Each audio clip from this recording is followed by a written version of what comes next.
So I titled the presentation Life Coaching, a Journey of Discernment and Identity Formation, because for me, I've learned that a lot about life coaching is related to being on the journey with someone, and I kind of gave it a travel theme for that purpose.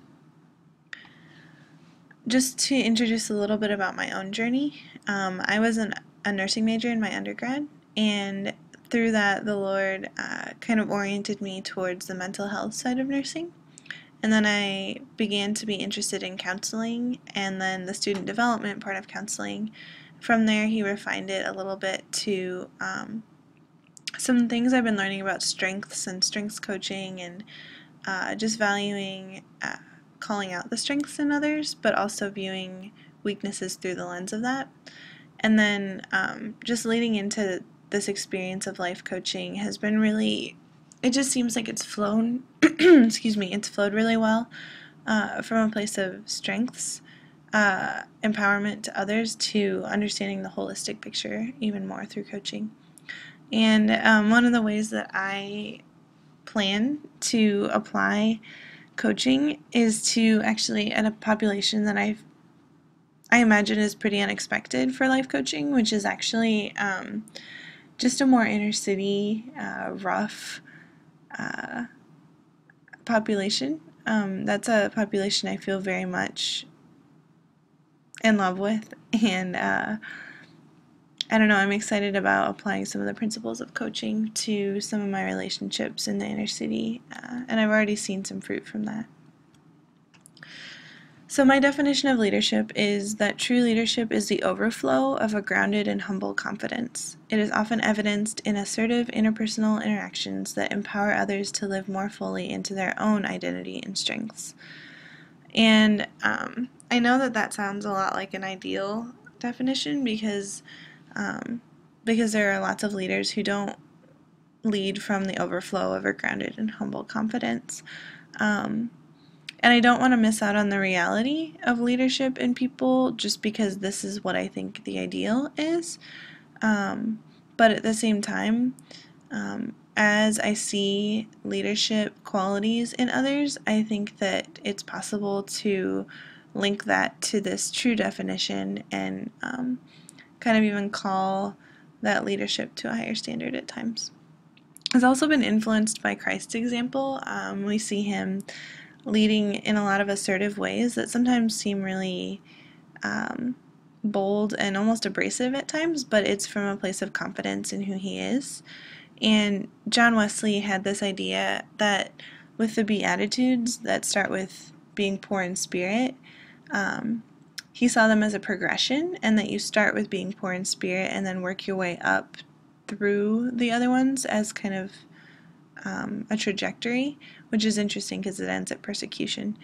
But I really have been influenced by this idea that it's the humility that you start with. It's the recognition that you cannot do this alone, but through the Lord, that's your starting place. And so that's where the humble confidence came from.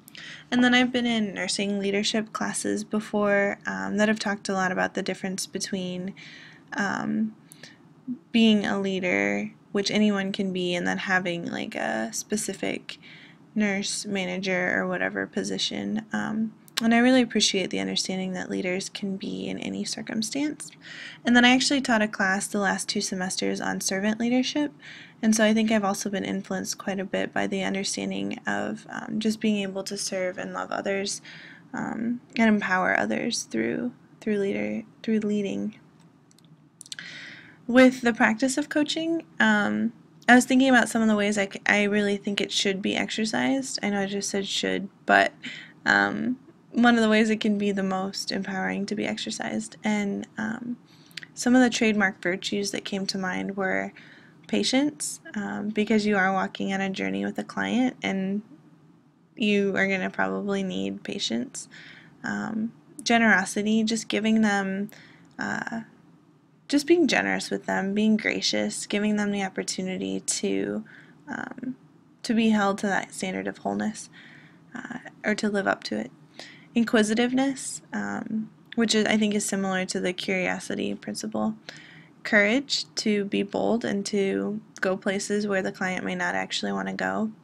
And then the three I have bolded are really important from my perspective. Hope, because that always needs to be the orientation that we're operating from, and we're encouraging them to operate from.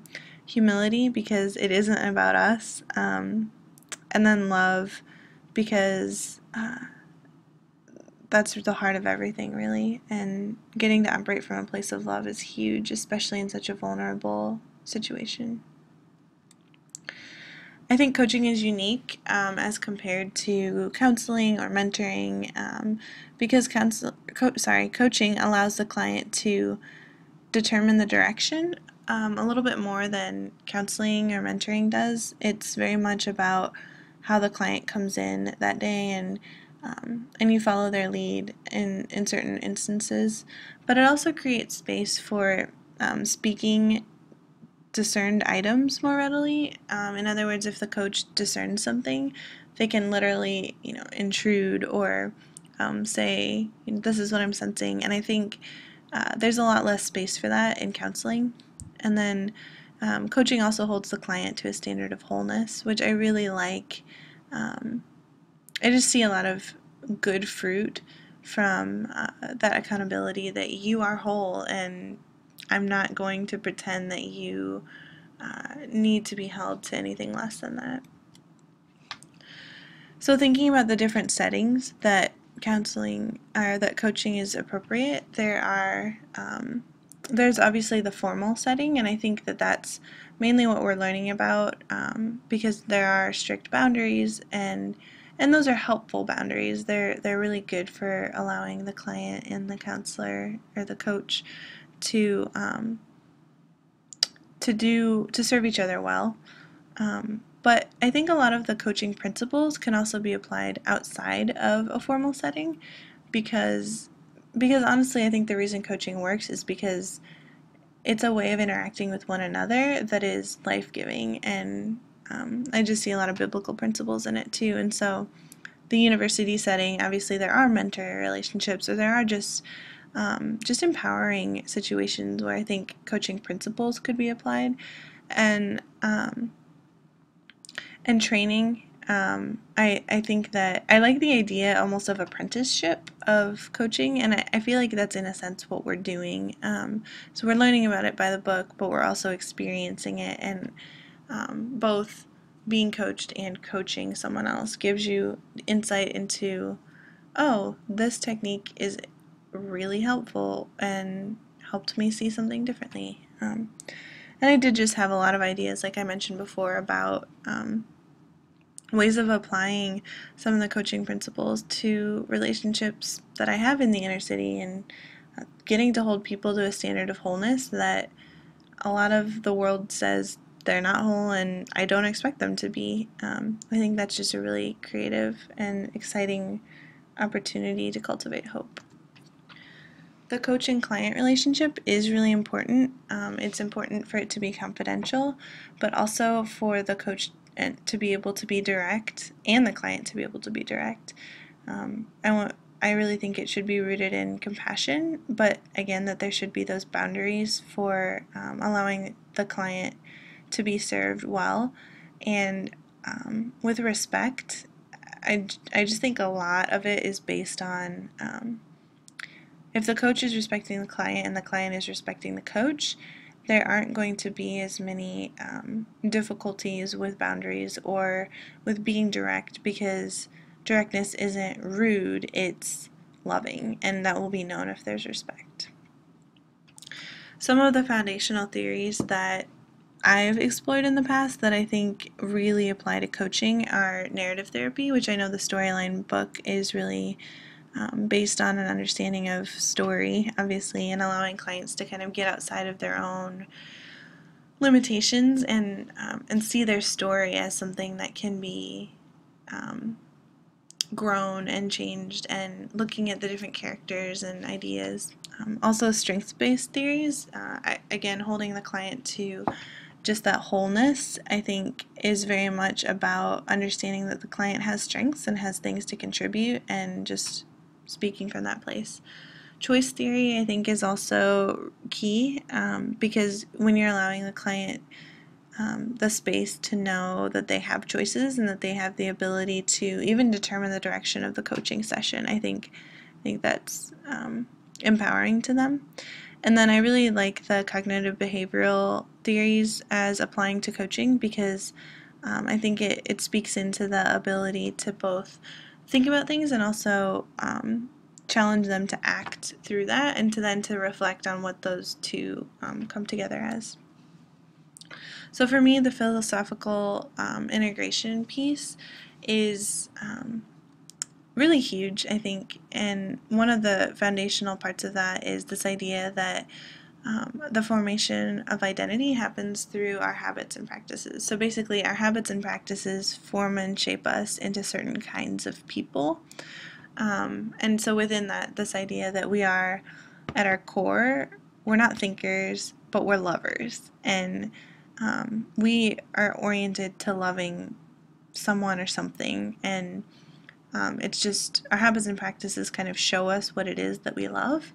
And then St. Augustine's idea of rightly ordered love. So it's not just, do I love myself? Do I love others? Do I love God? But are those things rightly ordered? Am I loving God as the highest love? And within that, then my love for myself will be a lot healthier.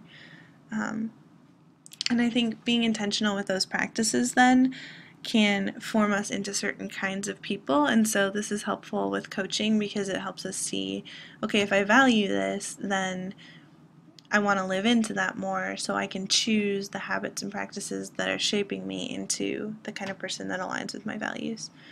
And then not only being aware of strengths, but also values, because the strengths can show you, okay, this is a part of who I am, but values can say, this is who I want to become as well. And then I've been learning a lot about gratitude as the response to the grace of God, and I just think that reflecting on life as gratitude for the grace of God is a helpful way to remind ourselves that there's brokenness, but we're able to be whole, and we're able to live gratefully for that grace. And then I really like Romans 12, verses 9 through 13. Let love be genuine, abhor what is evil, hold fast to what is good.